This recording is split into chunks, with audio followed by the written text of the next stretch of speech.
I've always had a great relationship with him. I'm very disappointed. I settled 8 wars. I thought this would be. Ancaman terbuka terus dilancarkan oleh Amerika Serikat dan Rusia hingga memicu potensi perang besar antara dua negara ini. Presiden Donald Trump bahkan mengatakan bahwa Vladimir Putin tak takut pada Eropa, namun takut pada dirinya. Dalam wawancara dengan media pada Sabtu 10 Januari 2026, Donald Trump merespons ancaman Vladimir Putin pada Eropa. Trump lantas menuturkan bahwa Putin selama ini takut pada Amerika Serikat yang dipimpin oleh dirinya. Dalam kesempatan ini, Donald Trump juga ditanyai oleh awak media soal potensi dirinya akan melancarkan serangan pada Moskow, layaknya Washington menyerang Venezuela dan menggulingkan Nicolas Maduro. Meski akui tak suka pada Putin, Trump mengecilkan anggapan soal dirinya akan mencokok Vladimir Putin. Narasi soal penangkapan Putin layaknya Maduro ini sebelumnya disyaratkan oleh Presiden Ukraina Volodymyr Zelensky. Zelensky menyerukan Amerika Serikat dan komunitas internasional untuk menanggapi dengan mengatakan bahwa Rusia harus menghadapi konsekuensi atas serangan yang menargetkan warga sipil biasa di Ukraina. Trump mengakui bahwa selama ini Putin memang mempersulit negosiasi untuk mengakhiri konflik di Ukraina. Trump juga menuturkan konflik tersebut terus menimbulkan kerugian besar, terutama pada pasukan Rusia, dan mengklaim ekonomi Moskow sedang menderita. I do want to ask you about Minnesota, but first, just more on topic. President Zelensky said that he was watching with the rest of the world as you made this order to go and capture Nicolas Maduro. And he said, if that's how it works with dictators, then the United States knows what to do next. Sounds like he wants you to go and capture Vladimir Putin. Would you ever order a mission to go and capture Vladimir Putin? Well, I don't think it's going to be necessary. I think we're going to have I've always had a great relationship with him. I'm very disappointed. I settled 8 wars. I thought this would be in the middle of the pack or maybe one of the easier ones. And I don't know if you know, Peter, the last month they lost 31,000 people, many of them Russian soldiers, and the Russian economy is doing poorly. I think we're going to end up getting it settled. I wish we could have done it quicker because a lot of people are dying, and mostly soldiers. You know, they get hit in Kiev and they get hit a little bit here and there, and people are dying there too. But largely it's the soldier population.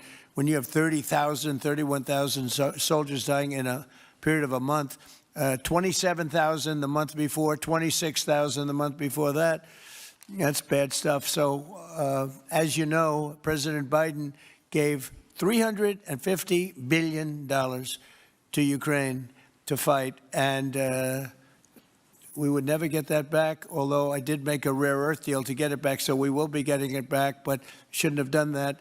It was a bad thing to do.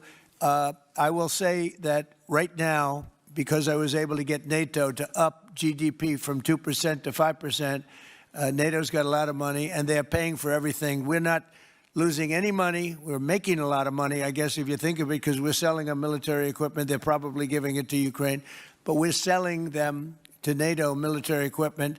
We're getting full price and all of that, but that's not a big deal to me. What is a big deal is stopping a war where 30,000 people are being killed every single month.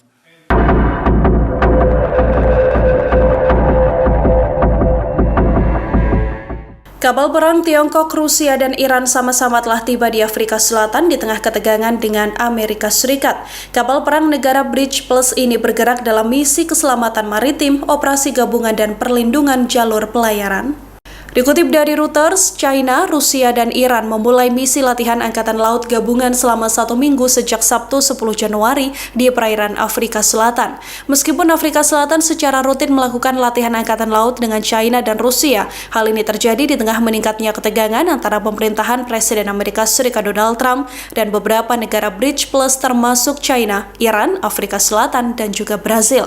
Latihan ini diberi nama Will for Peace dan berfokus pada perlindungan jalur pelayaran internasional.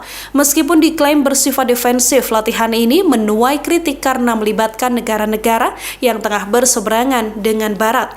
Dengan situasi ini, para pakar mempertanyakan mengapa kehadiran mereka bertepatan dengan meningkatnya geopolitik global. Bahkan para analis hubungan internasional juga memperingatkan bahwa kini posisi Afrika Selatan semakin sulit. Pretoria didilai beresiko terjepit antara tekanan diplomatik Amerika Serikat dan komitmen solidaritasnya dengan negara-negara global selatan dan juga Bridge Plus.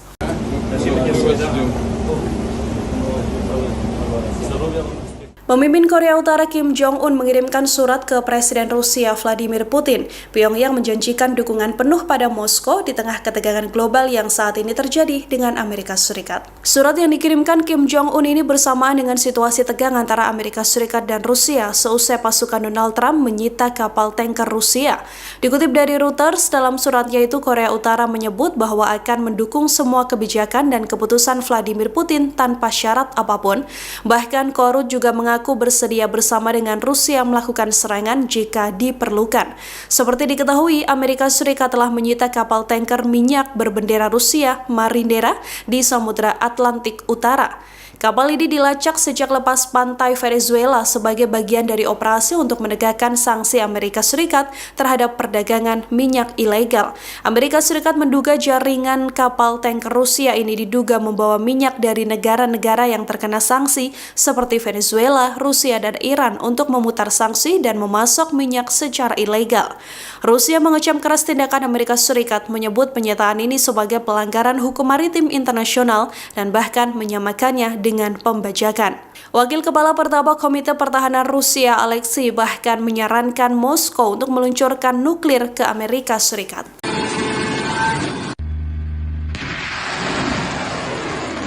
Angkatan bersenjata Iran menyiagakan semua pasukan dan persenjataan di tengah demonstrasi yang tengah pecah di dalam negeri.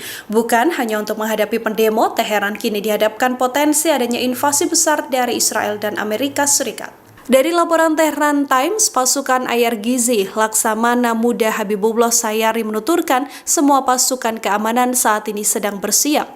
Para anggota juga memperkuat kemampuan tempur angkatan bersenjata mereka. Sementara itu, pemerintah Iran juga memberikan peringatan keras kepada Amerika Serikat.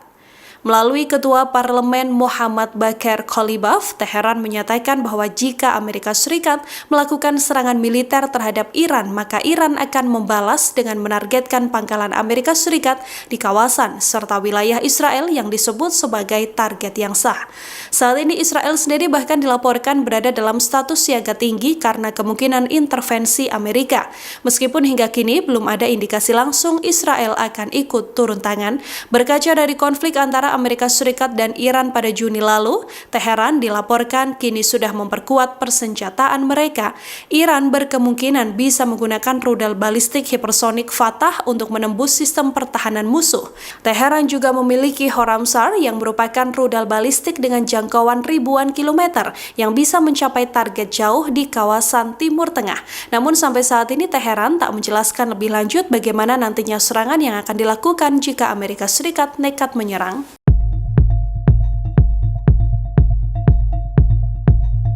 Pemerintah Ukraina mengimbau warga ibu kota Kiev untuk sementara meninggalkan kota setelah Rusia melancarkan serangan rudal balistik Oreshnik pada Jumat 9 Januari 2026 dini hari. Seruan pengungsian sementara itu dikeluarkan pihak pemerintah kota Kiev menyusul pemadaman massa listrik dan pemanas di kota tersebut saat suhu berada di bawah nol diperkirakan akan turun lebih rendah lagi. Serangan rudal dan pesawat tak berawak besar-besaran Rusia di Kiev menewaskan 4 orang dan menghancurkan blok apartemen. Moskow juga menembakkan rudal balistik Oreshnik yang ditakuti ke Ukraina Barat yang menuai kecaman dari Eropa. Rentetan serangan itu terjadi beberapa jam setelah Moskow menolak rencana Kiev dan negara sekutu baratnya untuk mengerahkan pasukan penjaga perdamaian ke Ukraina jika gencatan senjata tercapai. Dia mengatakan 20 bangunan tempat tinggal di Kiev telah rusak, termasuk kedutaan Qatar dalam salah satu serangan terbesar di ibu kota selama beberapa bulan terakhir.